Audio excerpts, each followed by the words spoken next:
ಪ್ರಿಯ ವಿದ್ಯಾರ್ಥಿ ಮಿತ್ರರೇ, ಈ ಕಾಲೇಜಿನ ಒಳಗಡೆ ನಾನು ಬರ್ತಾ ಇರೋ ಕಾಲಕ್ಕೆ ನನಗೊಂಥರ ರೋಮಾಂಚನ ಆಯಿತು. ಕಾರಣ ಅಂತಂದರೆ VC ಅವರನ್ನು ನಾವು ನೋಡಿಲ್ಲ, ಅವರ ಬರಹಗಳನ್ನು ಕೂಡ ನಾನು ಓದಿರಲಿಲ್ಲ. ಇದು ಪ್ರಾಮಾಣಿಕವಾದಂಥ ಒಂದು ಅಭಿಪ್ರಾಯ ನಂದು. ಈ ನೆಪದಲ್ಲಿ ಗುರುಗಳು ಮತ್ತು ರವಿಯಣ್ಣ ಮಾಡಿದಂಥ ಬಹಳ ದೊಡ್ಡ ಉಪಕಾರ ಅಂತಂದರೆ, ನವೋದಯ ಕಾಲಘಟ್ಟದಲ್ಲಿದ್ದಂಥ ಭಿನ್ನ ಪ್ರತಿಭೆಗಳನ್ನು ನಮ್ಮ ತಲೆಮಾರು ಹೇಗೆ ದಾಟುವುದು ಅನ್ನುವಂಥ ಪ್ರಶ್ನೆಗಳನ್ನಿಟ್ಕೊಂಡು ನಾನು ಇದನ್ನು ಓದಿದೆ. ಜೀವಕಾರುಣ್ಯ ಅತ್ಯಂತ ಅದ್ಭುತವಾದಂಥ ಒಂದು ಪರಿಕಲ್ಪನೆ. ಅದು ಸಾಹಿತ್ಯಕ್ಕೆ ಇದು ಬಿಟ್ಟು ಬೇರೆದು ಗೊತ್ತೇ ಇಲ್ಲ. ಅದು ಬಂಡಾಯ ಆಗಿರ್ಬೋದು, ನವ್ಯ ಆಗಿರ್ಬೋದು, ನವೋದಯ ಆಗಿರ್ಬೋದು, ಎಲ್ಲವುಗಳ ಧಾತು ಯಾವುದು, ಕೇಂದ್ರ ಯಾವುದು ಅಂತಂದರೆ ಅದು ಜೀವಕಾರುಣ್ಯವೇ. ಅದನ್ನು ಪ್ರತಿ ಹಂತದಲ್ಲಿಯೂ ಕೂಡ ಅನುಷ್ಠಾನಗೊಳಿಸಿಕೊಂಡಂಥವರು ನರಹಳ್ಳಿ ಸರ್ ಅವರು ಮತ್ತು ಅಭಿನವ ಪ್ರಕಾಶನದವರು. ಅಂಥ ಮುಖ್ಯವಾದಂಥ ಒಂದು ವೇದಿಕೆ ಒಳಗಡೆ ಅವರ ಸಾಮಾಜಿಕ ಆಶಯ ಕುರಿತು ಒಂದಿಷ್ಟು ಬಿಡಿಯಾದಂಥ ಟಿಪ್ಪಣಿಗಳ ಮೂಲಕ ನಾನು ಅದನ್ನು ಮಂಡಿಸೋದಕ್ಕೆ ಪ್ರಯತ್ನವನ್ನು ಮಾಡ್ತಾ ಇದ್ದೀನಿ. ನವೋದಯ ಅಂತಂದ್ರೆ ನಮಗೆ ನಿಬ್ಬೆರಗಾಗಿಸುವಂತಹ ಒಂದು ಕಾಲಘಟ್ಟ. ಮೊದಲು ಬಂದಿದ್ದು ಬೈಸಿಕಲ್, ಅದೇ ಕಾಲಘಟ್ಟದಲ್ಲಿ ನನಗೆ ಬೀಸೋಕಲ್. ಮಲೆಗಳಲ್ಲಿ ಮದುಮಗಳು ಓದಿದ್ರೆ ನೀವು ಬೈಸಿಕಲ್ ಅಂತೇಳಿ ನಾವು ಅಂತ ಇದ್ವು, ಅದರಲ್ಲಿ ಬೀಸೋಕಲ್ ಆಗಿತ್ತು. ಆ ಸೈಕಲಿಗೆ ಬಂದಂಥ ಟೈರ್ ನಮ್ಮನ್ನು ರೋಮಾಂಚನಗೊಳಿಸಿತ್ತು. ಅದನ್ನು ಮುಟ್ಟೋದೆ ಹೆಬ್ಬಾವಿನ ಚರ್ಮವನ್ನು ಮುಟ್ಟಿದಂಗೆ ಅಂತೇಳಿ ಕುವೆಂಪುರವರು ದಾಖಲು ಮಾಡ್ತಾರೆ. ಮೊದಲು ಟ್ರೈನ್ ಬಂತು. ಮೊದಲನೇ ಸಾರಿ 1905ರಲ್ಲಿ ವಿದ್ಯುತ್ ಶಕ್ತಿ ಬಂದಿದ್ದು. ಇವತ್ತು ಈ ಕರೆಂಟ್ ಇದೆಲ್ಲ, ಇದೆಲ್ಲವೂ ಬಂದಿದ್ದು ನವೋದಯ ಕಾಲಘಟ್ಟದಲ್ಲಿ ಅಲ್ಲ. ವಿಶ್ವವಿದ್ಯಾಲಯಗಳು ಬಂತು, ಕಾಲೇಜು ಶಿಕ್ಷಣ ಅನ್ನುವಂಥ ಪರಿಕಲ್ಪನೆ ಬಂತು. ಯಾಕೆ ನಮಗೆ VC ಅವರ ಬರಹಗಳು ಬಹಳ ಮುಖ್ಯವಾಗ್ತವೆ ಅಂತಂದರೆ, ಇವೆಲ್ಲವುಗಳ ಕೂಡ ನಾವು ಸಾಕ್ಷಿದಾರ ಆಗ್ತಾ ಇಲ್ಲ. ಈ ಕಾಲಘಟ್ಟದಲ್ಲಿ ಬಂದಂಥ ಈ ಒಂದು ಸೃಜನಶೀಲ ಮನಸ್ಸು ನಮಗೆ ಇವೆಲ್ಲವನ್ನು ಕೂಡ ಜೀವಕಾರುಣ್ಯದ ಮೂಲಕನೇ ರವಾನಿಸ್ತಾ ಇದ್ದಾವೆ ಅಂತ. ಅಂಥ ಕಾಲಘಟ್ಟ ಅಂದರೆ ವಸಾಹತುಶಾಹಿ ಕಾಲಘಟ್ಟ. ಬ್ರಿಟಿಷರ ಆಗಮನ, ಅವರಲ್ಲಿದ್ದಂತಹ ತಿಳುವಳಿಕೆಗಳು, ಅವರಲ್ಲಿದ್ದಂತಹ ಶಿಸ್ತು. ಒಂದು ಕಡೆ ನೋಡಿ, ನಾವು ಬಹಳ ವಿರೋಧಿಸ್ತಾ ಇದ್ದೀವಿ ರಾಜಕೀಯವಾಗಿ, ಆದರೆ ಸಾಹಿತ್ಯಿಕವಾಗಿ VC ಅಂತವರು ಸಮರ್ಥಿಸ್ತಾರೆ. ಈ ಲೋಕವನ್ನು ನೋಡುವಂಥ ದೃಷ್ಟಿಕೋನವನ್ನು ನಮಗೆ ಒದಗಿಸಿದ್ದು ಯಾರಂತಂದರೆ ಬ್ರಿಟಿಷರು ಮತ್ತು ಅವರ ಶಿಕ್ಷಣ ನೀತಿ ಅಂತ ಹೇಳ್ತಾರೆ. ಅಖಂಡವಾಗಿ ಭಾರತದ ಕಲ್ಪನೆ, ರಾಷ್ಟ್ರೀಯತೆ ಕಲ್ಪನೆಯನ್ನೇ ಕೊಟ್ಟಿದ್ದು ಯಾರು ನಮಗೆ ಅಂತಂದರೆ ಬ್ರಿಟಿಷರು. ವೇದ ಕಾಲದಲ್ಲಿ ಕೂಡ ಭಾರತ ಅಖಂಡವಾಗಿರಲಿಲ್ಲ, ಪುರಾಣ ಕಾಲದಲ್ಲಿ ಕೂಡ ಭಾರತ ಅಖಂಡವಾಗಿರಲಿಲ್ಲ, ಅಶೋಕನ ಕಾಲದಲ್ಲಿ, ಮೌರ್ಯರ ಕಾಲದಲ್ಲಿ, ಯಾರ ಕಾಲದಲ್ಲಿ ಕೂಡ ಅಖಂಡ ಭಾರತದ ಪರಿಕಲ್ಪನೆ ನಮಗೆ ಬಂದಿರಲಿಲ್ಲ. ಈ ಪರಿಕಲ್ಪನೆಯನ್ನೇ ಕೊಟ್ಟಂಥವ್ರು ಯಾರು ನಮಗೆ ಅಂತಂದರೆ ಬ್ರಿಟಿಷರು ಅನ್ನುವಂಥ ಮಾತನ್ನ ಹೇಳ್ತಾ ಹೋಗುವಂಥದ್ದು. ಅಂದರೆ VC ಅವರ ಬರಹಗಳು ನಮಗೆ ಯಾವ ದಾರಿಯನ್ನ ತೋರಿಸ್ತಾ ಇದ್ದಾವೆ ಅಂತಂದರೆ, ಈ ಸಮಾಜದ ವಾಸ್ತವಗಳ ಜೊತೆಗೇನೆ ಆಶಯ ಪ್ರಧಾನವಾದಂತಹ ನಿಲುವುಗಳನ್ನು ಕೂಡ ನಮ್ಮ ಜೊತೆ ಪ್ರಕಟಿಸ್ತಾ ಇದೆ ಅಂತ. ವಿಷಯಕ್ಕೆ ನೇರವಾಗಿ ಹೋಗೋದಕ್ಕಿಂತ ಪೂರ್ವದಲ್ಲಿ ಒಂದು 2-3 ಯೂನಿಟ್ಗಳನ್ನು, ಅಂದರೆ ಅದರ ಬಗ್ಗೆ ಇರುವಂತಹ ಚರ್ಚೆಗಳನ್ನು ನಾನು ಹಿರಿಯರ ಗಮನಕ್ಕೆ ತರೋದಕ್ಕೆ ಬಯಸ್ತಾ ಇರಬಹುದು. ಈ ಸಾಮಾಜಿಕ ಆಶಯಗಳಿಗೆ ಸಂಬಂಧಪಟ್ಟಂತೆ ಇದುವರೆಗೂ 3 ಸಮ್ಮೇಳನಗಳು ನಡೆದಿದ್ದಾವೆ ಕನ್ನಡದಲ್ಲಿ. ಒಂದು 1943ರಲ್ಲಿ ಮುಂಬೈಯಲ್ಲಿ ಪ್ರಗತಿಶೀಲ ಪಂಥದವರು ಒಂದು ದೊಡ್ಡ ಸಮ್ಮೇಳನವನ್ನು ಮಾಡಿದರು. ಸಾಹಿತ್ಯದ ಸಾಮಾಜಿಕ ಆಶಯಗಳು ಏನಾಗಿರಬೇಕು ಅನ್ನೋದು ಮೊದಲ ಪ್ರಯೋಗ. ಎರಡನೇದು ದಾವಣಗೆರೆಯಲ್ಲಿ 1976ರಲ್ಲಿ ನಡೆಯುತ್ತೆ. ಇದು ಕೂಡ ಪ್ರಗತಿಶೀಲ ಪಂಥವನ್ನು ಪುನಶ್ಚೇತನಗೊಳಿಸುವಂಥ ಒಂದು ಸಮ್ಮೇಳನವಾಗಿ ಅದು ಬರುತ್ತೆ. ಆನಂತರ 1979ರಲ್ಲಿ ಬಂಡಾಯ ಸಾಹಿತ್ಯ ಸಮ್ಮೇಳನ ಆಗುತ್ತೆ. ಈ 3 ಸಮ್ಮೇಳನಗಳು ಪ್ರಧಾನವಾಗಿ ಚರ್ಚೆ ಮಾಡಿದ್ದು ಯಾವುದು ಅಂತಂದರೆ ಸಾಮಾಜಿಕ ಆಶಯ ಅಂದರೆ ಏನು, ಸಾಹಿತ್ಯಕ್ಕೂ ಸಮಾಜಕ್ಕೂ ಇರಬಹುದಾದಂಥ ಸಂಬಂಧಗಳು ಏನು, ಹೇಗಿರಬೇಕು ಆ ಸಂಬಂಧಗಳು ಅನ್ನೋದ್ರ ಬಗ್ಗೆ ಇಲ್ಲಿ ನಾವು ಕಾಣಿಸ್ತಾ ಹೋಗ್ತದೆ. ಈ 3 ಸಮ್ಮೇಳನಗಳಲ್ಲಿ ಕೆಲವೊಂದು ನಿರ್ಣಯಗಳು ಆಗ್ತವೆ. ಆ ನಿರ್ಣಯಗಳು ಆ ಕಾರಣಕ್ಕಾಗಿಯೇ ವಿ ಸಿ ಅವರು ನನಗೆ ಮುಖ್ಯವಾಗ್ತಾರೆ ಅಂತ ನಾನು ಹೇಳೋದಕ್ಕೆ ಬಯಸಿರೋದು. ಏನು ಒಂದು ನಿರ್ಣಯ ಏನಾಗುತ್ತೆ ಆ 3 ಸಮ್ಮೇಳನಗಳಲ್ಲಿ ಅಂತಂದರೆ, ಸಾಹಿತ್ಯ ಮತ್ತು ಸಾಮಾಜಿಕತೆಗೂ ಐಡಿಯಾಲಜಿಗಳಿಗೂ ಒಂದು ಸಂಬಂಧ ಇರಲೇಬೇಕು ಅನ್ನುವಂಥದ್ದು. ಐಡಿಯಾಲಜಿ ಬಿಟ್ಟು ಒಂದು ಸಾಹಿತ್ಯವನ್ನು ರಚನೆ ಮಾಡೋದೇನಿದೆಯಲ್ಲ ಅದು ಸರಿಯಾದಂಥ ಕ್ರಮ ಅಲ್ಲ ಅನ್ನುವಂಥ ಒಂದು ನಿರ್ಣಯಗಳು ಕೂಡ ಅಲ್ಲಿ ಆಯಿತು. ಇನ್ನೊಂದೇನೆಂದರೆ, ಸಾಹಿತ್ಯಕ್ಕೂ ಸಮಾಜಕ್ಕೂ ಸಂಬಂಧ ಬೇಡ, ಯಾಕೆ ಬೇಕಾಗಿದೆ, ಅದರ ಅವಶ್ಯಕತೆ ಇಲ್ಲ ಅನ್ನುವಂಥ ನಿರ್ಣಯಗಳನ್ನು ಕೂಡ ನಾವು ಆ ಕಾಲಘಟ್ಟದಲ್ಲಿ ತೆಗೆದುಕೊಂಡಿದ್ದು ನೋಡಿದ್ದೀವಿ ಅಂತ. ಇವೆರಡೂ ಕೂಡ ಅತಿರೇಕಗಳಂತ. ಈ ಅತಿರೇಕಗಳನ್ನು ಮೀರಿದಂಥ ಕಾಲಘಟ್ಟ ಯಾವುದು ಅಂತಂದರೆ ಅದು ನವೋದಯ ಅಂತಲೇ ಹೇಳಬೇಕಾಗ್ತದೆ. ಅದರಲ್ಲಿ ಮುಖ್ಯವಾಗಿ ಕಾರಂತರಿಗಿಂತಲೂ ಹಿರಿಯರಿರು ವಿ ಸಿ ಅವರು. ಎಂಥ ಪುಣ್ಯ ನಿಮ್ಮದು ಅಂತಂದರೆ, ಅಂಥ ಕಾಲೇಜಲ್ಲಿ ನೀವು ಓದ್ತಾ ಇದ್ದೀರಿ. ಅವರಿಗೆ ಪ್ರಾಚಾರ್ಯರಾಗಿ 63-64 ಸಂದರ್ಭ ಅನಿಸುತ್ತೆ. ನಾವು ಯಾರೂ ಹುಟ್ಟಿಲ್ಲ, ಗುರುಗಳು ನೋಡಿದ್ದಾರೆ, ಪುಣ್ಯವಂತರು. ಅಂಥ ಕಾಲೇಜಿನ ವಿದ್ಯಾರ್ಥಿಗಳಾಗಿ ಅವರು ಬದುಕನ್ನು ಎಷ್ಟು ವಿಸ್ತಾರವಾಗಿ ನೋಡಿದರು, ಹೇಗೆ ತಮ್ಮ ಬದುಕನ್ನು ಕಟ್ಟಿಕೊಳ್ಳೋದ್ರ ಜೊತೆಗೆ ಸಾಹಿತ್ಯದ ಜೊತೆಗೆ ಅವರ ಸಂಬಂಧ ಇತ್ತು. ಯಾಕೆಂದರೆ ಬೇಸಿಕಲಿ ಅವರು philosophy student, economics student, political science student. ಸಾಹಿತ್ಯ ಖಾಸಗಿ ಓದೋದು, ಆಯ್ಕೆ ಓದೋದು ಹೊರತದ್ದು ಮ್ಯಾಂಡೇಟ್ರಿ ಅಲ್ಲ. ನೀವೆಲ್ಲ ಮ್ಯಾಂಡೇಟ್ರಿ ಓದಲೇಬೇಕಂತಲೇ ತೊಗೊಂಡಿದ್ದೀರ ಪತ್ರಿಕೆ. ಆದರೆ ಇವರಿಗೆ ಅದು ಖಾಸಗಿ ಓದಾಗಿತ್ತು ಅನ್ನುವಂಥದ್ದು ಬಹಳ ಗಮನದಲ್ಲಿ ಇಟ್ಕೊಳ್ಬೇಕಾಗುತ್ತೆ. ಎಂಥ ಪಾಪಿಗೂ ಒಂದು ತೊಟ್ಟು ಕಣ್ಣೀರನ್ನು ತರಿಸುವಂಥದ್ದು ಯಾವುದಾದ್ರೂ ಇತ್ತಂದರೆ, ವಿ ಸಿ ಅವ್ರ ಮಾತು, ನನ್ನ ಮಾತಲ್ಲ, ಒಂದು ತೊಟ್ಟು ಕಣ್ಣೀರು ತರಿಸುವಂಥದ್ದು ಯಾವುದಾದ್ರೂ ಈ ಜಗತ್ತಿನೊಳಗಡೆ ಇದೆ ಅಂತಂದರೆ ಅದು ಸಾಹಿತ್ಯ ಮಾತ್ರ ಬಿಟ್ಟು ಬೇರೆ ಯಾವುದೂ ಅಲ್ಲ ಅಂತೇಳಿ ಹೇಳ್ತಾ ಇರೋದು ಯಾರು? ಅನ್ಯ ಡಿಸಿಪ್ಲಿನ್ ವಿದ್ಯಾರ್ಥಿ, ಸಾಹಿತ್ಯದ ವಿದ್ಯಾರ್ಥಿ ಅಲ್ಲಿ ಮಾತನ್ನು ಹೇಳಿರೋದು. ಒಬ್ಬ ಎಕನಾಮಿಕ್ಸ್ ಓದಿದಂತಹ ಮನುಷ್ಯ ಕಣ್ಣೀರಿನ ಬಗ್ಗೆ ಮಾತನಾಡ್ತಾನೆ ಅಂತಂದರೆ ಅದಕ್ಕೆ ನಾವು ಜೀವಕಾರುಣ್ಯ ಅಲ್ಲ ಅಂತ ಮತ್ತೇನನ್ನು ಅನ್ನಬೇಕಾಗುತ್ತೆ. ಎರಿಕ್ ಫ್ರಾಮ್ ಅಂತಹ ಬಹಳ ದೊಡ್ಡ ಲೇಖಕ ಹೇಳ್ತಾ ಇರುವಂಥದ್ದು ಏನಂತಂದರೆ, ಈ ಭಿನ್ನ ಭಿನ್ನ ವರ್ಗಗಳ ವಿಶಿಷ್ಟವಾದಂತಹ ಮಾರ್ಗಗಳನ್ನು, ಮಾದರಿಗಳನ್ನು ಎರಿಕ್ ಫ್ರಾಮ್ ಹೇಳುವಂಥದ್ದು ಏನಂದರೆ ಸಾಮಾಜಿಕ ಗುಣಗಳು ಅಂತೇಳಿ ವ್ಯಾಖ್ಯಾನ ಮಾಡ್ತಾರೆ. ಭಿನ್ನ ಭಿನ್ನ ವರ್ಗಗಳು. ನವೋದಯದಲ್ಲಿ ಕುವೆಂಪುರವ್ರನ್ನು ಬಿಟ್ಟರೆ ಇನ್ನೊಂದು ವರ್ಗ ಇಲ್ಲ, ಅದನ್ನು ನಾವು ಒಪ್ಪಬೇಕು. ಎಲ್ಲ ವೈದಿಕರು. ಕುವೆಂಪುರವೊಬ್ಬರು ಮಾತ್ರ ಶೂದ್ರರಾಗಿ ಇದ್ದಂಥವರು. ಎರಿಕ್ ಫ್ರಾಮ್ ಹೇಳುವಂಥದ್ದು ಏನಂದರೆ, ಈ ಭಿನ್ನ ಭಿನ್ನ ವರ್ಗಗಳು ಒಂದೇ ವರ್ಗದಲ್ಲಿ ಭಿನ್ನ ಭಿನ್ನವಾದಂಥ ಮತಗಳಿದ್ದಾವೆ, ಒಂದೇ ಮತ ಇಲ್ಲ. ವೈದಿಕರಲ್ಲಿ ಕೂಡ ಒಂದನ್ನೇ ಅನುಸರಿಸಿದರೆ ಇಡೀ ನವೋದಯದ ಎಲ್ಲ ಲೇಖಕರು ಅಂತ ನೋಡಿದ್ರೆ ಅದು ಕಾಣಿಸಲ್ಲ ನಮಗೆ. ಅದು ಕಾಣಿಸ್ತಾ ಇರೋದಕ್ಕೆ ಇವರ ಬರಹಗಳು ನಮಗೆ ಬಹಳ ದೊಡ್ಡ ದಾರಿಯನ್ನು ತೋರಿಸೋದಕ್ಕೆ ಸಾಧ್ಯವಾಗ್ತದೆ ಅನ್ನುವಂಥದ್ದು. ಈ ಗುಣಗಳನ್ನು ಎರಿಕ್ ಫ್ರಾಮ್ ಕರೆಯೋದೇನಂತಂದರೆ ಸಾಮಾಜಿಕ ಗುಣಗಳು ಅಂತೇಳಿ ಕರೀತಾರೆ. ಭಿನ್ನ ಭಿನ್ನ ವರ್ಗಗಳು ಹೇಳುವಂತಹ ಮಾತುಗಳನ್ನು ಎರಿಕ್ ಫ್ರಾಮ್ ಹೇಳುವಂಥದ್ದು ಏನಂದರೆ ಅದು ಸಾಮಾಜಿಕ ಗುಣಗಳಾಗಿ ಇರ್ತದೆ. ಈ ಸಾಮಾಜಿಕ ಗುಣಗಳು ಏನನ್ನು ಮಾಡಿದವು? ಅದು ಅದಮ್ಯವಾಗಿ ಪ್ರೀತಿಯಿಂದ ಈ ಸಮಾಜವನ್ನು ನೋಡಿದವು, ವ್ಯಥೆಗಳಿಂದ ಈ ಸಮಾಜವನ್ನು ಹೇಳಿದವು, ಅತ್ಯಂತ ಮಾನವೀಯ ಹೃದಯದಿಂದ ನೋಡಬಲ್ಲಂಥ ಗುಣಗಳು ಎಲ್ಲಾದರೂ ಇರ್ತವೆ ಅಂತಂದರೆ ಈ ಸಾಮಾಜಿಕ ಗುಣಗಳಲ್ಲಿ ಇರ್ತವೆ ಅಂತ.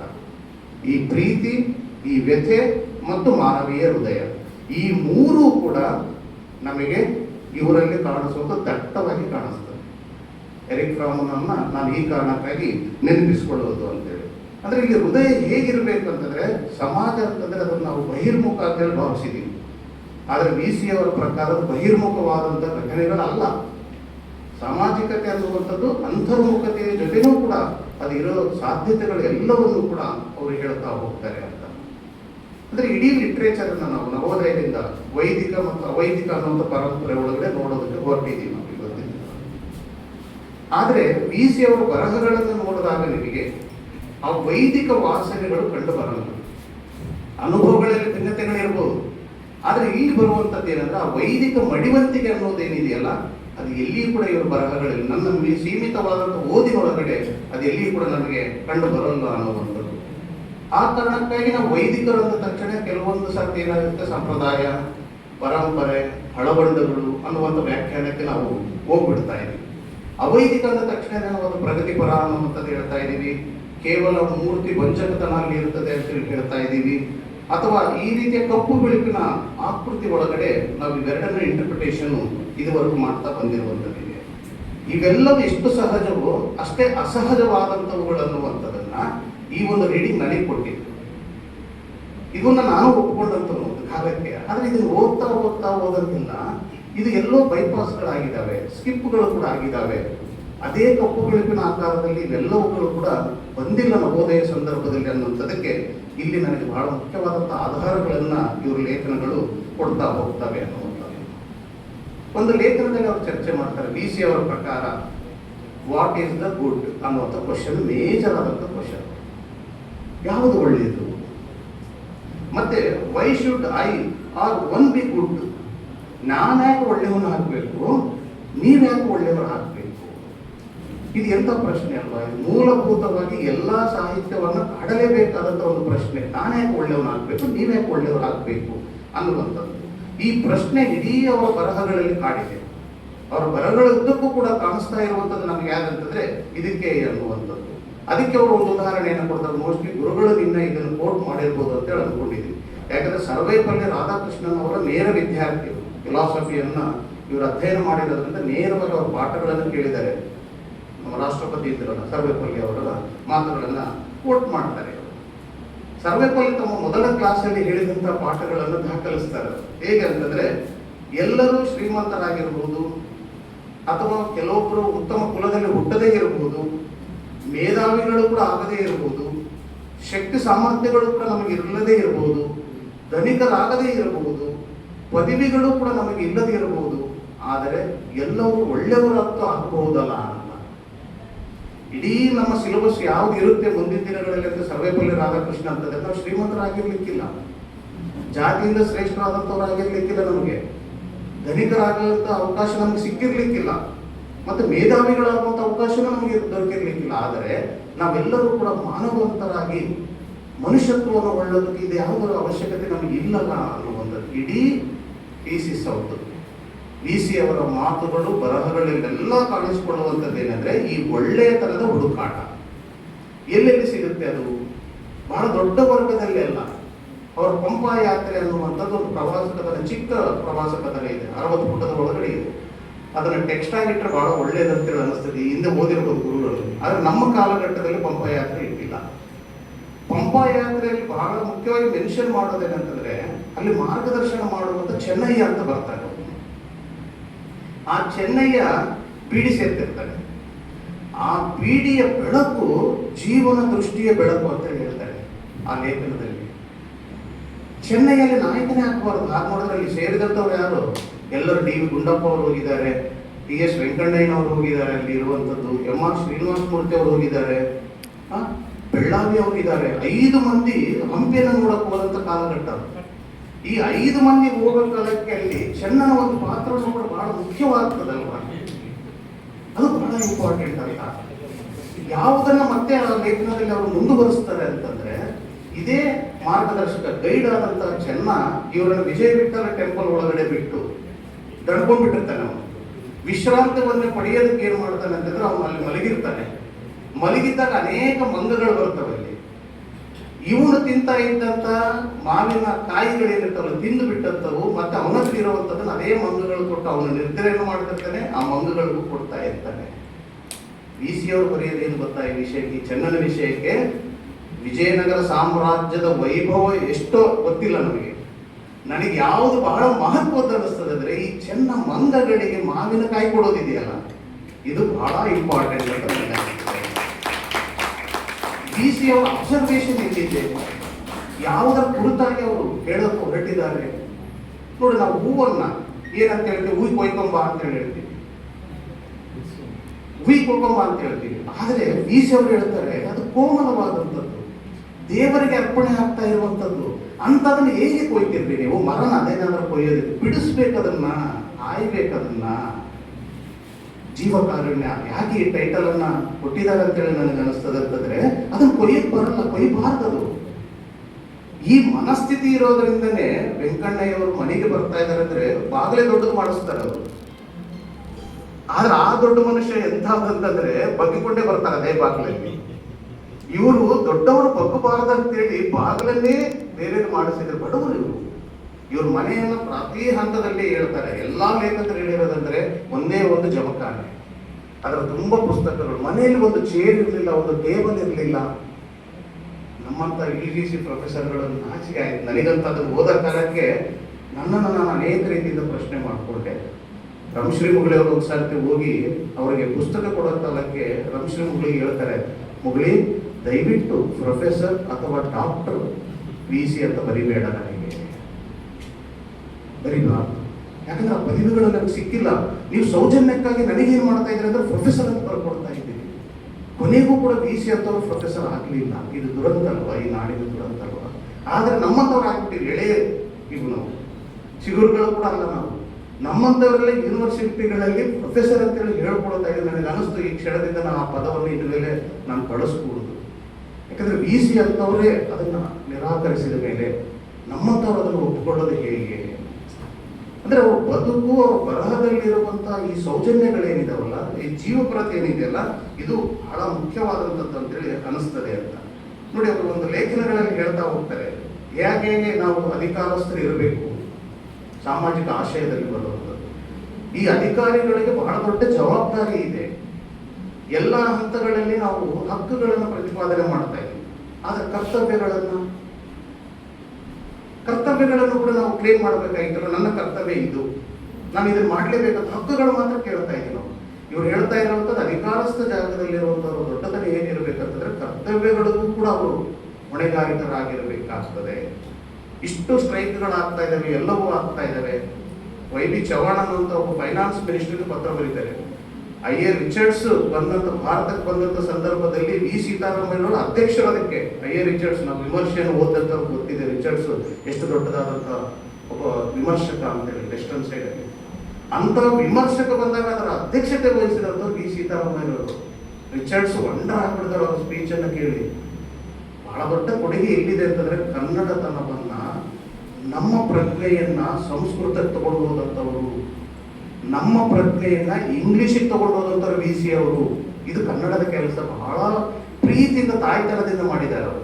ಅಲ್ಲಿಂದ ನಾವು ತರೋದು ಒಂದು ಕಡೆ, ಆದರೆ ನಮ್ಮದನ್ನು ತಗೊಂಡು ಹೋಗುವಂಥದ್ದು ಒಂದು ಕ್ರಮನೇ ಇರಲಿಲ್ಲ ನಮ್ಮನ್ನು. ಆದರೆ VC ಅವರು ಅದನ್ನ ಬಹಳ ನಿಯಂತ್ರಿತ ವ್ರತದಂತೆ ಇಂಗ್ಲಿಷನ್ನ ಅವರು ಅಧ್ಯಯನ ಮಾಡಿದಂಥದ್ದು, ಇಂಗ್ಲೆಂಡ್ಗೆ ಹೋದಂಥದ್ದು. ಪಾಪ ಅಲ್ಲಿ ಬ್ಯಾಡ್ಲಕ್ ಪಾರ್ಶ್ವವಾಯು ಆಗುತ್ತೆ, ಇಂಗ್ಲೆಂಡ್ ನೋಡಬೇಕು ಅನ್ನುವಂಥದ್ದಲ್ಲೇ ಅವ್ರಿಗೆ ಪ್ಯಾರಾಲಿಸಿಸ್ ಅಟ್ಯಾಕ್ ಆಗಿಬಿಡುತ್ತದೆ ಅಂತ.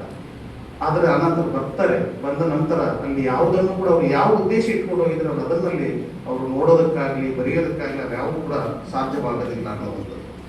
ಅವರು ಎಂಥ ನಿರ್ಧಾರಗಳನ್ನು ಮಾಡಬಹುದು ನಾವು ಅಂತೇಳಿ ಹೇಳ್ತಾರೆ ಸಾಮಾಜಿಕ ಆಶಯವಾಗಿ. ಅಂದರೆ 100 ಒಳ್ಳೆಯದು ಶಕ್ಯವಾಗಿರುವಾಗ ಎಲ್ಲದಕ್ಕಿಂತ ಹೆಚ್ಚು ಒಳ್ಳೆಯದು ಯಾವುದು? 100 ನೀವು ಒಳ್ಳೆ ಕೆಲಸಗಳೇ ಮಾಡಿರ್ತೀರಿ, ಅದರೊಳಗೆ ಒಳ್ಳೆಯದು ಯಾವುದು? ಈ ಪ್ರಶ್ನೆಯನ್ನು ನಾವು ಯಾವತ್ತಾದ್ರೂ ಹಾಕೊಳ್ಳೋಕೆ ಸಾಧ್ಯವಾಗಿದೆಯಾ? ಅದಾಗಿದೆ ಅಂತ. ದೋಷಯುತವಾದ 100 ತೀರ್ಮಾನಗಳಲ್ಲಿ ಯಾವುದು ಅತಿ ಕಡಿಮೆ ದೋಷವುಳ್ಳದ್ದು? ಒಂದು ಕಡೆ ಒಳ್ಳೇದು ಮಾಡಿರ್ತೀಯ, ಅದರೊಳಗಡೆ ಉತ್ತಮವಾದಂಥದ್ದು ಯಾವುದು? ದೋಷಗಳನ್ನು ಮಾಡ್ತಾ ಇರ್ತೀನಿ ನೀನು, ಅದರೊಳಗಡೆ ಕಡಿಮೆ ದೋಷ ಯಾವುದು ಅನ್ನುವಂಥ ಹುಡುಕಾಟ ಇದೆಯಲ್ಲ. ಇವತ್ತಿನ ಸಮಾಜ ಏನಾದರೂ ಇದನ್ನ ತುಂಬಾ ಗಂಭೀರವಾದಂತಹ ರೀತಿಯಲ್ಲಿ ತೆಗೆದುಕೊಂಡ್ರೆ ಇಲ್ಲ ಆಗುವಂಥದ್ದು ಎಲ್ಲವೂ ಕೂಡ ಪ್ರಮಾದವಾಗಿ ಸುಲಲಿತವಾಗಿರುವಂಥ ಸಾಧ್ಯತೆಗಳನ್ನ ಅವರು ಹೇಳ್ತಾ ಹೋಗುವಂಥದ್ದು. ಇದಷ್ಟೇ ಮನುಷ್ಯರಿಗೆ ಅಷ್ಟಲ್ಲಿ ಹೇಳ್ತಾ ಇರುವಂಥದ್ದು, ಧರ್ಮಕ್ಕೂ ಇದು ಬೇಕು ಈ ಸೆನ್ಸ್ ಅಂತ ಹೇಳಿ ಹೇಳ್ತಾರೆ ಅವರು. ಧರ್ಮಕ್ಕೂ ಕೂಡ ಮನುಷ್ಯನಿಗೆ ಅಷ್ಟೇ ಅಲ್ಲ, ಧರ್ಮಕ್ಕೂ ದಯೆಗೂ ಈ ಹೊಣೆಗಾರಿಕೆ ಇದೆ. ಬರೀ ಮನುಷ್ಯರಿಗೆ ಅಂದ್ರೆ ಸಮಾಜಕ್ಕೆ ಬಂದೆಲ್ಲ, ಧರ್ಮಕ್ಕೂ ಕೂಡ ದಯೆಗೂ ಕೂಡ ಇದು ಇರಬೇಕಾಗಿದೆ. ಯಾಕಂತಂದ್ರೆ ಧರ್ಮವನ್ನಾಗಿಸುವುದು ದಯೆ ಅಂತ ಹೇಳ್ತಾರೆ ಅವರು. ಧರ್ಮವಾಗಿಸೋದು ಯಾವುದಂದ್ರೆ ದಯೆ. ಮತ್ತೆ ಅದಕ್ಕೂ ಕೂಡ ಈ ಕರುಣೆ ಇಲ್ಲದಿದ್ರೆ ಇವತ್ತು ನೋಡ್ತಾ ಇರುವಂಥದ್ದು ಅಂತಹ ಬಿಕ್ಕಟ್ಟುಗಳನ್ನು ನಾವು, ಅಂತಹ ಸಂಘರ್ಷಗಳನ್ನು ನೋಡ್ತಾ ಇದ್ದೀವಿ. ಧರ್ಮ ಅಭಿಮಾನಬಾರದು ಅಂತ, ಅದು ಕಾರುಣ್ಯದಿಂದ ಕೂಡಿರಬೇಕು ಅನ್ನುವಂತಹ ಲೋಕ ಸತ್ಯವನ್ನ ಅವರು ಹೇಳ್ತಾ ಹೋಗುವಂಥದ್ದು. ಹಿಂಗಾಗಿ ಅವರು ಏನು ಮಾಡ್ತಾರೆ ಅಂದ್ರೆ ಯಾವ ಮಡಿವಂತಿಕೆ ಇಲ್ಲದಾನೆ ದಾಸ್ ಕ್ಯಾಪಿಟಲ್ ಅನ್ನು ಚರ್ಚೆ ಮಾಡಿದ್ದಾರೆ. ಬಹಳ ಆಶ್ಚರ್ಯ ಅಂತಂದ್ರೆ, ಬಹುಶಃ ನವೋದಯ ಸಂದರ್ಭದಲ್ಲಿ ಮಾರ್ಕ್ಸನ್ನ ಚರ್ಚೆ ಮಾಡಿದ್ದಾರೆ, ಇನ್ಫ್ಲುಯೆನ್ಸ್ ಆಗಿದ್ದಾರೆ. ಕುವೆಂಪುರಂತವ್ರ ಮೇಲೆ, ಕಾರಂತರಂತವ್ರ ಮೇಲೆ ಇನ್ಫ್ಲುಯೆನ್ಸ್ ಆಗಿದೆ. ಆದರೆ ಒಂದು ದಾಸ್ ಕ್ಯಾಪಿಟಲ್ ಅನ್ನ ಕುರಿತು ಬರೆದಂಥದ್ದು ಇದೆಯಲ್ಲ, ಆಕಾಶವಾಣಿಯಲ್ಲ ಒಂದು ಭಾಷಣ ಇದೆ, ಆ ಭಾಷಣದ ರೂಪ ಲೇಖನದಲ್ಲಿ ಇದೆ. ಅಲ್ಲಿ ಹೇಳ್ತಾ ಹೋಗುವಂಥದ್ದು ಇದು ಎಷ್ಟು ಮುಖ್ಯವಾದಂಥದ್ದು ಜಗತ್ತಿನೊಳಗಡೆ. ಈ ದಾಸ್ ಕ್ಯಾಪಿಟಲ್ ಏನಾದರೂ ಬರಲಿಲ್ಲ ಅಂತಂದ್ರೆ ಈ ಹಿತವನ್ನ, ಲೋಕ ಹಿತವನ್ನು ಬಯಸುವಂಥದ್ದು ತುಂಬಾ ಕಷ್ಟ ಆಗ್ತಾ ಇತ್ತು. ಒಂದು ದೃಷ್ಟಿಕೋನವನ್ನು ಅದು ಕೊಟ್ಟಿದೆ. ಆದರೆ ಇವರ ಅಬ್ಜೆಕ್ಷನ್ ಇರೋದು ಎಲ್ಲಿ ಅಂತಂದ್ರೆ ಅದರ ಹಿಂಸೆಯ ಮಾರ್ಗವನ್ನು ಮಾತ್ರ ಅವರು ಒಪ್ಪಲ್ಲ. ಹಿಂಸೆಯನ್ನು ಬಿಟ್ಟು ಉಳಿದಂಥದ್ದು ಎಲ್ಲಾ ರೀತಿಯಿಂದಲೂ ಅವ್ರು ಎಷ್ಟು ಇನ್ಫ್ಲುಯೆನ್ಸ್ ಆಗಿರ್ತಾರೆ ಆ ಕೃತಿ ಮೇಲೆ ಅಂತಂದ್ರೆ, ಲೋಕ ಚರಿತ್ರೆ ಕ್ರಾಂತಿಯನ್ನು ಉಂಟು ಮಾಡುತ್ತದೆ ಇಲ್ಲ ಗೊತ್ತಿಲ್ಲ, ಆದ್ರೆ ಆ ಲೋಕ ಚರಿತ್ರೆ ಒಳಗಡೆ ಅತ್ಯಂತ ಕ್ರಾಂತಿಯನ್ನು ಉಂಟು ಮಾಡುವಂತ ಒಂದು ಪುಸ್ತಕವಾಗಿ ನನಗೆ ಕಾಣಿಸ್ತಾ ಇರೋದು ಮಾರ್ಕ್ಸನ ದಾಸ್ ಕ್ಯಾಪಿಟಲ್ ಅಂತ ಹೇಳ್ತಾರೆ. ನಾನು ಅದಕ್ಕೆ ಹೇಳಿದ್ದು ಆ ವೈದಿಕತನವನ್ನು ದಾಟಿದಂಥವರು, ವೈದಿಕತನವನ್ನು ಮೀರಿದಂತಹ ಒಂದು ಬಹಳ ದೊಡ್ಡ ಮಾನವ ಗುಣವನ್ನ ನಾವು ವಿ.ಸಿ. ಅವರ ಬರಹಗಳಲ್ಲಿ ಕಾಣೋದಕ್ಕೆ ನಮಗೆ ಸಾಧ್ಯವಾಗ್ತದೆ ಅನ್ನುವಂಥದ್ದು. ಹಿಂಗಾಗಿ ಬರೀ ಬೆಳದಿಂಗಳಷ್ಟೇ ಬಂದಿದೆ ನವೋದಯದಲ್ಲಿ ಅನ್ನೋಕೆ ಬರಲ್ಲ, ಬಿರುಬಿಸಿಲು ಕೂಡ ಬಂದಿದೆ. ಆ ಬಿರುಬಿಸಿಲು ಬೆಳದಿಂಗಳು ನಾವೇನ್ ನೋಡ್ತಾ ಇದೀವಿ ಅಂದ್ರೆ ಅದು ಬರೀ ನಿಸರ್ಗವನ್ನು ಕೊಡ್ತು, ದೇವರನ್ನು ಕೊಡ್ತು, ಬೆಳದಿಂಗಳ ತಂಪನ್ನು ಅದನ್ನು ಪಸರಿಸೋದಕ್ಕೆ ಪ್ರಯತ್ನ ಪಡ್ತು ನವೋದಯ ಅಂತ ಹೇಳ್ತಾ ಇದ್ದೀವಿ. ಆದ್ರೆ ಮತ್ತೊಮ್ಮೆ ರೀಡ್ ಮಾಡಿದಾಗ, ರೀವಿಸಿಟ್ ಮಾಡಿದಾಗ ನವೋದಯದಲ್ಲಿ ಇರುವಂತಹ ಬಿರುಬಿಸಿಲುಗಳನ್ನು ಕೂಡ ನಾವು ಗುರುತಿಸುವಂತಹ ಅನಂತ ಸಾಧ್ಯತೆಗಳು ಇದಾವೆ ಅನ್ನುವಂಥದ್ದನ್ನು ನಾವು ಗುರುತಿಸ್ಕೊಳ್ಬೇಕಾಗ್ತದೆ ಅನ್ನುವಂಥದ್ದು. ಅಂದ್ರೆ ಸೀತಾರಾಮಯ್ಯ ಅವರ ಒಂದು ಒಲವು ಏನಿದೆ ಅಲ್ಲ, ಸಮಾಜದಲ್ಲಿ ಆಗ್ತಾ ಇರುವಂತಹ ಅನೇಕ ಅವಘಡಗಳನ್ನ, ಅವುಗಳೆಲ್ಲವನ್ನು ಕೂಡ ಮೀರಿ ಅವರು ಯೋಚನೆ ಮಾಡದಂತದ್ದು. ಈ ಕಾರಣಕ್ಕಾಗಿ ಅವರು ಕಲೆಗಾಗಿ ಕಲೆ ಸಿದ್ಧಾಂತ ಒಪ್ಪಿಲ್ಲ, ವಿಜ್ಞಾನಕ್ಕಾಗಿ ವಿಜ್ಞಾನ ಸಿದ್ಧಾಂತವನ್ನು ಅವರು ಒಪ್ಪಲ್ಲ, ಸಂಪತ್ತಿಗಾಗಿ ಸಂಪತ್ತು ಅನ್ನುವಂಥ ಸಿದ್ಧಾಂತವನ್ನು, ಪರಿಕಲ್ಪನೆಯನ್ನು ಒಪ್ಪಲ್ಲ ಅವರು ಅಂತ. ಇದ್ರ ಬಗ್ಗೆ ಅವರಿಗೆ ನಂಬಿಕೆಗಳೇ ಇಲ್ಲ. ಅವ್ರಿಗೆ ಇರುವಂಥದ್ದು ಏನಂತಂದ್ರೆ, ಯಾವುದೇ ಆಗಲಿ ಅದು ಕಲೆಗಾಗಿ ಕಲೆ ಆಗಿರ್ಬೋದು, ವಿಜ್ಞಾನಕ್ಕಾಗಿ ಕಲೆ ಆಗಿರ್ಬೋದು, ಸಂಪತ್ತಿಗಾಗಿ ಸಂಪತ್ತಾಗಿ, ಮಾನವ ಪ್ರಯೋಜನಕ್ಕೆ ಅದು ಬರುತ್ತಾ? ಮಾನವ ಪ್ರಯೋಜನಕ್ಕೆ ಯಾವುದಿದೆ? ಬುದ್ಧ ಗುರು ಹೇಳ್ತಾನಲ್ಲ, ಲೋಕಕ್ಕೆ ಯಾವುದು ಬೆಳಕನ್ನು ತರುತ್ತದೆಯೋ ಅದನ್ನು ನಂಬು, ಅಂತೆಯೇ ಬಾಳು ಅಂತೇಳಿ ಬುದ್ಧ ಹೇಳ್ತಾರೆ. ಲೋಕ ಕಲ್ಯಾಣಕ್ಕೆ ಯಾವುದು ಒಳ್ಳೇದು ಮಾಡ್ತದ? ವೇದ ಮಾಡುತ್ತಾ? ಅದನ್ನು ಒಪ್ಪು. ಗುರು ಮಾಡ್ತಾನ? ಅದನ್ನು ಒಪ್ಪೋರಿಲ್ಲ. ಪುರಾಣ ಮಾಡುತ್ತಾ? ಒಪ್ಪು. ಲೋಕಕ್ಕೆ ಒಳಿತು ಮಾಡಬೇಕಂತ ವಿ.ಸಿ. ಅವರ ಆಲೋಚನೆಗಳು ಕೂಡ ಇರುವಂತದ್ದು ಏನಂತಂದ್ರೆ, ಇಲ್ಲಿ ಈ ರೀತಿಯಾದಂಥ ಕಾರುಣ್ಯವನ್ನ, ಪಾಪಿಯನ್ನು ಕೂಡ ನಾವು ಕ್ಷಮಿಸುವಂತ ಗುಣವನ್ನು ನಾವು ಇಟ್ಕೊಳ್ಬೇಕಂತ ಹೇಳ್ತಾರೆ. ಪಾಪಿಯನ್ನು ಕೂಡ ಎಷ್ಟು ಮಟ್ಟಿಗೆ ಅವರು ರಾಮಾಯಣದ ಒಂದು ಕೋಟ್ ಅನ್ನು ಮಾಡ್ತಾರೆ ಅಂದ್ರೆ, ಸೀತೆಯ ಮಾತನ್ನ ಕೋಟ್ ಮಾಡ್ತಾರೆ. ಆರ್ಯರಿಗೆ ದಯೆ ಅನ್ನುವಂಥದ್ದು, ಕರುಣೆ ಅನ್ನುವಂಥದ್ದು ಇರಬೇಕು.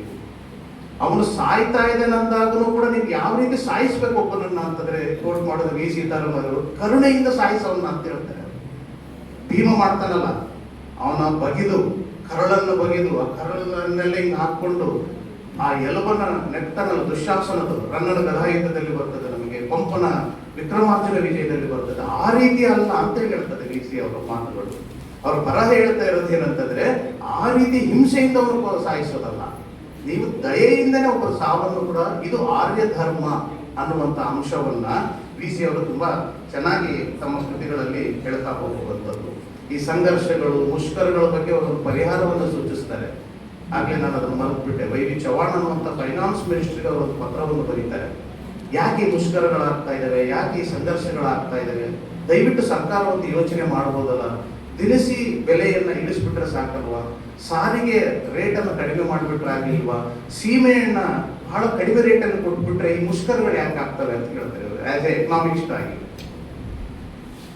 ಚರಿತ್ರೆಯಲ್ಲಿ ಒಂದು ದಾಖಲಾದ ಅಲ್ಲಾವುದ್ದೀನ್ ಖಿಲ್ಜಿ, ಅವನು ಹೋರಾಟ, ಅವನು ಯುದ್ಧಗಳನ್ನು ಹಂಗೆ ನಿರಂತರವಾಗಿ ಮಾಡ್ತಾ ಇರೋ ಕಾಲಕ್ಕೆ ಒಂದು ಡಿಮ್ಯಾಂಡ್ ಬರುತ್ತೆ ಸೈನಿಕರಿಂದ, ಇಲ್ಲ ನಮಗೆ ಸಂಬಳಗಳನ್ನು ಜಾಸ್ತಿ ಮಾಡು ಅಂತೇಳಿ ಇರೋದು ಡಿಮ್ಯಾಂಡ್ ಅನ್ನು ಮಾಡ್ತಾರೆ ಎಲ್ಲ ಸೈನಿಕರು ಖಿಲ್ಜಿಗೆ.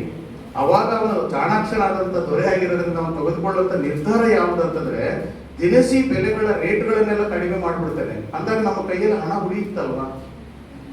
ವಿ. ಸೀತಾರಾಮಯ್ಯವರು ವರ್ಲ್ಡ್ ಟ್ರೇಡ್ ಅನ್ನ, ಆರ್ಥಿಕ ಪರಿಸ್ಥಿತಿ, ಯಾಕಂದ್ರೆ ಆರ್ಥಿಕ ವಿದ್ಯಾರ್ಥಿ ಅವರು ಆಗಿರೋದ್ರಿಂದ ಅವ್ರು ಎಷ್ಟು ಈಸಿ ಆದಂತ ಒಂದು ಪ್ರಾಬ್ಲಮ್ ಅನ್ನ, ಸೊಲ್ಯೂಷನ್ ಅನ್ನು ಕೊಡ್ತಾರೆ ಅಂತಂದ್ರೆ, ದಿನನಿತ್ಯ ಬಳಸುವಂತಹ ದವಸ ಧಾನ್ಯಗಳ ಬೆಲೆಗಳನ್ನು ಇಳಿಸ್ಬಿಟ್ರು ಕೂಡ ಇವರು ಸಂಪು ಮಾಡಲ್ಲ, ಸ್ಟ್ರೈಕ್ ಮಾಡಲ್ಲ.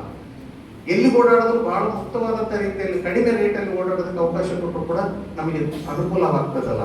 ಬಹುಶಃ ವೈ.ವಿ. ಚವಾಣ್ ಅವರೇ, ನೀವು ಮಿನಿಸ್ಟರ್ ಆಗಿದ್ದೀರಿ, ಫೈನಾನ್ಸ್ ಮಿನಿಸ್ಟ್ರು, ನೀವು ಯಾಕೆ ಇದನ್ನ ಇಂಪ್ಲಿಮೆಂಟೇಷನ್ ಮಾಡೋದಕ್ಕೆ ಸಾಧ್ಯವಾಗ್ತಾ ಇಲ್ಲ? ಇದನ್ನ ಇಂಪ್ಲಿಮೆಂಟೇಷನ್ ಮಾಡಿದ್ರೆ ಈ ಮುಷ್ಕರಗಳಿಂದ, ಈ ಸಂಘರ್ಷಗಳಿಂದ ಈ ದೇಶವನ್ನ ನಾವು ಕಾಪಾಡಬಹುದು ಅನ್ನುವಂತಹ ಮಾತನ್ನ ಅವರು ಹೇಳ್ತಾ ಇರುವುದು. ಇಂತಹ ಕೆಲವೊಂದು ಸೂಚಿಸುವಂತ ಅವರ ಪದ್ಯಗಳಿದ್ದಾರೆ, ಸಾಮಾಜಿಕ ಆಶಯವನ್ನು ಇಟ್ಕೊಂಡಂತ ಪದ್ಯಗಳು ಕೂಡ ಇದ್ದಾವೆ ನೋಡಿ. ಅವುಗಳಲ್ಲಿ ಕೆಲವೊಂದನ್ನ ಮಾತ್ರ ನಾನು ಹೇಳೋದಕ್ಕೆ ಬಯಸ್ತಾ ಇರುವಂಥದ್ದು. ಜಗದೆಲ್ಲ ಪುಣ್ಯಗಳು ನಿನ್ನ ಬೆನ್ನದಿ ನಿಂತು, ನಿನ್ನ ಗೆಲುವಿಗೆ ಬಲವ ನೋಡಿ ಕಾಪಿಡಲಿ, ನಗೆ ಬರಲಿ ಸೊಗವಿರಲಿ ನೊಗ ಹೊರಲಿ ಹೊಗೆ ಇಡಲಿ, ನರಳದಿರು ಕೊರಗದಿರು ತಾಳು ಮಗುವೆ. ಈ ತಾಳಕ್ಕೆ ಗುಣ ಇದೆಯಲ್ಲ, ಇದು ನವೋದಯದವರ ಬಹಳ ದೊಡ್ಡ ಸ್ಟ್ರೆಂತ್. ಇದು ಸಹಿಸಿಕೊಳ್ಳೋದು, ತಾಳಿಕೊಳ್ಳೋದು, ಎಲ್ಲೋ ಒಂದು ಕಡೆ ಅವರಲ್ಲಿರುವಂತಹ ಪ್ರೀತಿಯನ್ನ. ವೆಂಕಣ್ಣಯ್ಯವ್ರದ್ದು ಒಂದು ಸರ್ತಿ ಬರೀತಾರೆ, ಯಾವುದೋ ಒಂದು ಪದ್ಯವನ್ನು ಬರೆಯಕ್ಕೆ ಹೋಗಿದ್ದೆ, ಅದು ಚೆನ್ನಾಗಿರ್ಲಿಲ್ಲ, ಅದನ್ನ ಅವ್ರ ಮುಂದೆ ಹರಿದಾಕ್ಬಿಟ್ರೆ ವೆಂಕಣ್ಣಯ್ಯವರು ಡಿ ಸಿ ಅವ್ರಿಗೆ ಹೇಳಿದ್ದಂದ್ರೆ, ಅಯ್ಯೋ ಜೀವ ಹತ್ಯೆ ಅದು ಅಂತ ಹೇಳಿದ್ರೆ, ಪದ್ಯವನ್ನ ಬರೆದಿದ್ದನ್ನು ಚೆನ್ನಾಗಿಲ್ಲ ಅಂತ ನಾವು ಎಷ್ಟು ಪೇಪರ್ಗಳನ್ನ ಅಂತ ಬರ್ಕೊಂತ ಹೋಗಿದ್ದೀವಿ. ಆದರೆ ಇವರು ಹೇಳ್ತಾರೆ, ಇಲ್ಲ ಅದರಲ್ಲಿ ಜೀವ ಇರುತ್ತೆ, ಅದು ಕೆಟ್ಟ ಪದ್ಯ ಇರ್ಬೋದು, ಆದರೆ ಅದನ್ನು ಹರಿದಾಕಬಾರದು ಅಂತ ವೆಂಕಣ್ಣಯ್ಯವರು ಹೇಳಿದ್ದನ್ನು ನೆನಪಿಸ್ಕೊಳ್ತಾರೆ. ಯಾವ ಫಿಲಾಸಫಿ ಒಳಗಡೆ ನವೋದಯದವರು ಇದ್ರು, ಯಾವ್ದು ಅವರನ್ನು ತುಂಬಾ ಕಾಡ್ತಾ ಇದ್ದಂತಂದ್ರೆ ಈ ರೀತಿಯ ಜೀವ ಕೇಂದ್ರಿತವಾದಂತಹ ಮನಸ್ಥಿತಿ ಏನಿದೆಯಲ್ಲ, ಅದು ಬಹಳ ಅವರನ್ನ ಕಾಣುತ್ತಾ ಹೋಗುವಂಥದ್ದು. ನಿನ್ನ ನಿಂತು ನೆನೆಸಿಕೊಳ್ಳುವ ನನ್ನ ಪಾಪಿ ಎಂಬರೇನು ಅಂದುಕೊಳ್ಳುವವರು ಅಂದುಕೊಳ್ಳಲಿ, ನಿನ್ನ ನಿಂತೆ ಇಂದು ಮುಂದು ನೆನೆಯುತ್ತಿರುವೇನು. ಯಾರಾದ್ರೂ ಏನಾದ್ರೂ ಭಾವಿಸ್ಕೊಳ್ಳಿ, ಆದ್ರೆ ನಾನು ಮಾತ್ರ ನಿನ್ನನ್ನ ಸದಾ ನೆನಪಿಸ್ಕೊಳ್ತೀನಿ. ಇಂದು ಮುಂದು ನೆನೆಸಿಕೊಳ್ಳುವೇನು. ಇಹದಲ್ಲಿ ಒಪ್ಪಲು ಆಗದ ಪರವನ್ನು ಬಯಕೆಯು ಕರೆಯುವುದೇ ಕೈ ಚಾಚಿ, ಬಾಳನ್ನು ಶೋಧಿಸಿ ಶುಚಿಯನ್ನು ಬೆಳೆದರೆ ಇಹವೇ ಅರಳದೆ ಪರವಾಗಿ. ಅದ್ಭುತವಾದಂತಹ ಸಾಲಿದು. ಬಾಳನ್ನು ಶೋಧಿಸಿ ಶುಚಿಯನ್ನು ಬೆಳೆದರೆ ಇಹವೇ ಅರಳದೆ ಪರವಾಗಿ. ಈ ಶೋಧ ಇದೆಯಲ್ಲ, ಈ ಶುಚಿಗೊಳಿಸುವಂತಹ ಗುಣ ಇದೆಯಲ್ಲ, ಅದು ಈ ಸಮಾಜದಲ್ಲಿ ತುಂಬಾ ಕಾಡ್ತಾ ಇದೆ ಅಂತ. ಬ್ರಿಟಿಷರಿದ್ದಾಗ ನಮಗೊಂದು ರಕ್ಷಣೆ ಇತ್ತು ಅಂತ ಹೇಳ್ತಾರೆ. ಬ್ರಿಟಿಷರ್ ನಮ್ಮನ್ನ ಕಾಯ್ತಾ ಇದ್ರು, ಯಾಕಂದ್ರೆ ದೇಶದ ಒಳಗಡೆ ಯಾರು ಬರಲಾರ್ದಂಗೆ ನೋಡ್ಕೊಳ್ಳೋ ಜವಾಬ್ದಾರಿ ಯಾರ್ದಿತ್ತು, ಅವ್ರದ್ದಿತ್ತು ಒಂದು ಕಾಲಕ್ಕೆ. ಆದ್ರೆ ಇವತ್ತು ಯಾರ್ದಿದೆ ಅದು ಜವಾಬ್ದಾರಿ? ಬ್ರಿಟಿಷರ್ ಬಿಟ್ಟು ಹೋಗ್ಬಿಟ್ಟಿದ್ದಾರೆ, ನಾವಿದ್ದೀವಿ. ಮತ್ತೆ ಇದನ್ನ ರಕ್ಷಣೆ ಮಾಡಿಕೊಳ್ಳೋದು ಯಾವುದ್ರ ಮೂಲಕ ಅಂದ್ರೆ ಈ ಶುಚಿಗೊಳಿಸೋದಿದೆಯಲ್ಲ, ಈ ಮಾನವೀಯತೆಯನ್ನ ಚಿಗುರನ್ನ ಬೆಳೆಸೋದಿದೆಯಲ್ಲ, ಇದು ಬಹಳ ಮುಖ್ಯವಾದದ್ದು ಆಗ್ಬೇಕಾಗಿದೆ. ಕನ್ನಡ ನಾಡಿನಲ್ಲಿ ಈ ದೇಶಕ್ಕೆ ಬೇಕಾದಂತ ಬಹಳ ಮುಖ್ಯವಾದಂತ ಅಂಶಗಳನ್ನ ಇವರು ಹೇಳ್ತಾ ಹೋಗುವಂಥದ್ದು. ಈ ಕಾರಣಕ್ಕಾಗಿ VC ಅವರ ಸಾಮಾಜಿಕ ಆಶಯಗಳೇನಿದಾವಲ್ಲ, ಅದು ತುಂಬಾ ಪ್ರಗತಿಪರವಾದಂಥದ್ದು ಅಂತೇಳಿ ನಾನು ಹೇಳ್ತಾ ಇಲ್ಲ, ಆದ್ರೆ ಅದು ಬಹಳ ಮಾನವೀಯತೆಯಿಂದ ಕೂಡಿರುವಂಥದ್ದು ಅಂತೇಳಿ ನಾನು ಭಾವಿಸ್ಕೊಳ್ತಾ ಇರುವಂಥದ್ದು. ಅವರು ಹೇಳುವಂಥದ್ದು ಏನಂತಂದ್ರೆ, ಈ ಪ್ರಾಚೀನ ಸಾಹಿತ್ಯದ ವಿವೇಕ ಇದೆಯಲ್ಲ, ಗುರುಗಳು ಪದೇ ಪದದಲ್ಲಿ ಹೇಳ್ತಾ ಇರ್ತಾರೆ, ವಿವೇಕ ಪ್ರಜ್ಞೆ ಅದೊಂದು ಆಗ್ಬೇಕು ಅಂತ.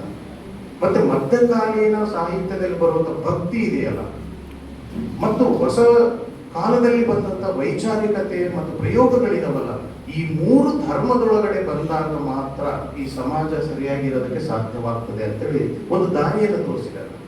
ಪ್ರಾಚೀನರ ವಿವೇಕ, ಮಧ್ಯಕಾಲೀನವಾದಂತಹ ಒಂದು ಭಕ್ತಿ, ಮತ್ತೆ ಆಧುನಿಕತೆಯಲ್ಲಿರುವಂತಹ ಈ ಪ್ರಯೋಗಶೀಲತೆ ಮತ್ತು ಹೊಸತನಗಳ ದೃಷ್ಟಿಕೋನ ಏನಿದೆಯಲ್ಲ, ಈ ಮೂರು ಬಂದಾಗ ಮಾತ್ರ ಒಂದು ಧರ್ಮವಾಗಿ ಉಳ್ಕೊಳ್ಳೋದಕ್ಕೆ ಸಾಧ್ಯವೇ ಹೊರತು ಬೇರೆದಾಗಿ ಸಾಧ್ಯವಾಗಲ್ಲ ಅನ್ನುವಂಥ ಸ್ಪಷ್ಟವಾದಂಥ ಅಭಿಪ್ರಾಯವನ್ನ ಅವರು ಹೇಳ್ತಾ ಹೋಗುವಂಥದ್ದು. ಅಂದರೆ VC ಅವರ ಆಲೋಚನೆಗಳು ನಮ್ಮ ಕಾಲಘಟ್ಟದಲ್ಲಿ ಬಹಳ ಪ್ರಮುಖವಾದಂತಹ ಒಂದು ಘಟ್ಟವಾಗಿ ನಮಗೆ ಕಾಣಿಸ್ತಾ ಹೋಗುವಂಥದ್ದು. ಅವರು ನೋಡೋದಕ್ಕೆ ತುಂಬಾ ನಮಗೆ ಸಾಂಪ್ರದಾಯಿಕವಾಗಿ ಕಾಣಬಹುದು.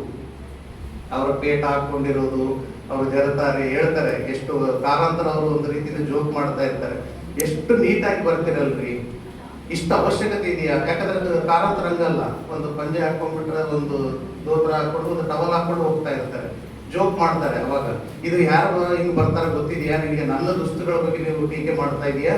ನೀನ್ ಬಂದಿರೋದು ಯಾಕಂದ್ರೆ ಸ್ಮಶಾನಕ್ಕೆ ಹೋಗೋರು ಹಿಂಗ್ ಬರ್ತಾರೆ ಅಂತೇಳಿ ಕಾರಂತರಿಗೆ ಅಂತಾರೆ VC ಅವರು. ಸ್ಮಶಾನಕ್ಕೆ ಹೋಗೋರು ಮಾತ್ರ ಹಿಂಗೆ ಟವಲ್ ಹಾಕೊಂಡು ಹಿಂಗೆ ಕಟ್ಕೊಂಡು ಹಿಂಗೆ ಅಡ್ಡಾಡ್ತಿರ್ತಾರೆ, ಒಂದು ಬ್ಯಾಗ್ ಹಾಕೊಂಡು, ನೀನು ಹಂಗೆ ಬರ್ತಾ ಇದೆಯಲ್ಲ ನನ್ನ ದುಸ್ತುಗಳು ಅಂದ್ರೆ ಎಷ್ಟು ಸಲಿಗೆ ಇತ್ತು.